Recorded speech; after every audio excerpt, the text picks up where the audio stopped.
Master minds commerce చదవాలనుకునే 10th inter విద్యార్థుల తొలి ఎంపిక.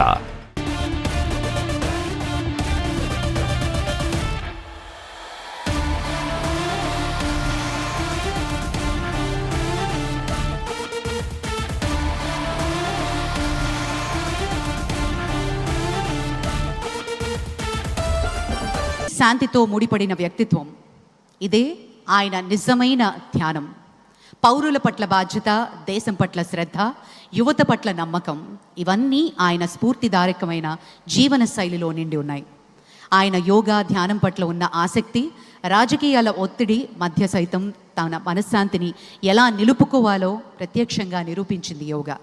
సినిమా మరియు రాజకీయాలు రెంటినీ సమతుల్యం చేయడానికి ఆయన అభ్యసించేదే యోగా. బ్లాక్ బెల్ట్ కలిగిన మార్షల్ ఆర్ట్స్ నిపుణులు ఫిట్నెస్ అంటే శరీర పరిమితి మాత్రమే కాదు, శక్తి, శాంతి, సమతుల్యత వీటన్నిటి కలిపిన రూపం అని నమ్మే honourable deputy chief minister Shri Pawan Kalyan గారి ప్రసంగం.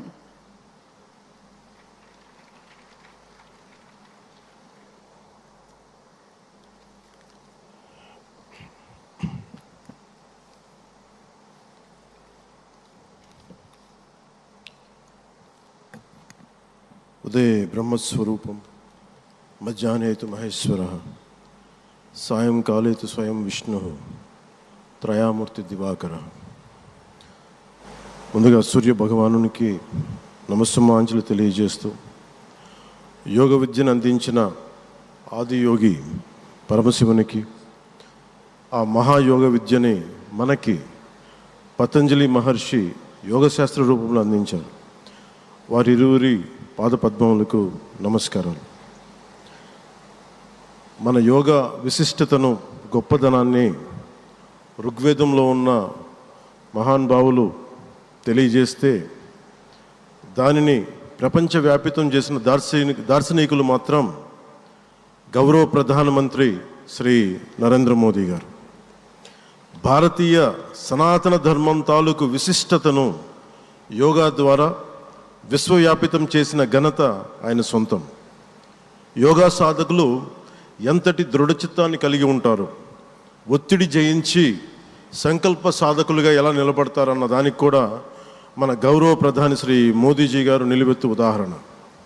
ప్రపంచ యోగా దినోత్సవం యావత్ భారతవానికి, భారతీయులకి దక్కిన గౌరవం. సరిగ్గా ఒక 2014లో అప్పుడే ఐక్యరాజ్య సమితిలో గౌరవ ప్రధానమంత్రి మోదీ గారు ప్రవేశపెట్టినప్పుడు దాదాపు 177 దేశాలు ఈ రెజల్యూషన్కి మద్దతు పలికినాయి. ఇంతమంది మద్దతుని కూడగట్టగలిగి ఈ రోజున మనకి 2015 నుంచి యోగా దినోత్సవం ప్రారంభమైంది.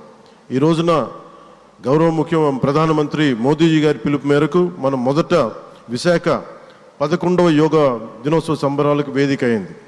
శ్రీ మోదీజీ గారి సమక్షంలో గౌరవ ముఖ్యమంత్రి వర్యులు శ్రీ చంద్రబాబు నాయుడు గారి కృషితో ప్రపంచ రికార్డుకు వేదికగా నిలిచింది. విశ్వనరులు మోదీజీ గారి పిలుపు మేరకు యోగా ఒక వన్ ఎర్త్ వన్ హెల్త్, ఈ ఆరోగ్యం థీమ్ని ఈ వేదిక నుంచి ప్రతి ఒక్కరూ ముందుకు తీసుకెళ్లాలని మనస్ఫూర్తిగా కోరుకుంటూ, ఇక్కడ ఆసీనులైన మీ అందరికీ, ఇక్కడికి వచ్చేసిన ప్రతి ఒక్కరికి కూడా పేరు పేరున నా హృదయపూర్వక వందనాలు, నమస్కారాలు. అలాగే గౌరవనీయులైన గవర్నర్ గారి శ్రీ అబ్దుల్ నజీర్ జీ గారికి, గౌరవ ముఖ్యమంత్రి శ్రీ నారా చంద్రబాబు నాయుడు గారికి, civil aviation minister Kinjarapu Rammohan Naidu గారికి, అలాగే మనకి Ayush minister of state independent charge Shri Prataprao Jadhav గారికి, అలాగే వేదిక పైన ఉన్న ప్రతి ఒక్కరికి, గౌరవ కేంద్ర మంత్రివర్యులకి, రాష్ట్ర మంత్రివర్యులకి, ప్రతి ఒక్కరికి పేరు పేరున ధన్యవాదాలు తెలియజేసుకుంటూ సెలవు తీసుకున్నాను. జై భారత్, జై హింద్.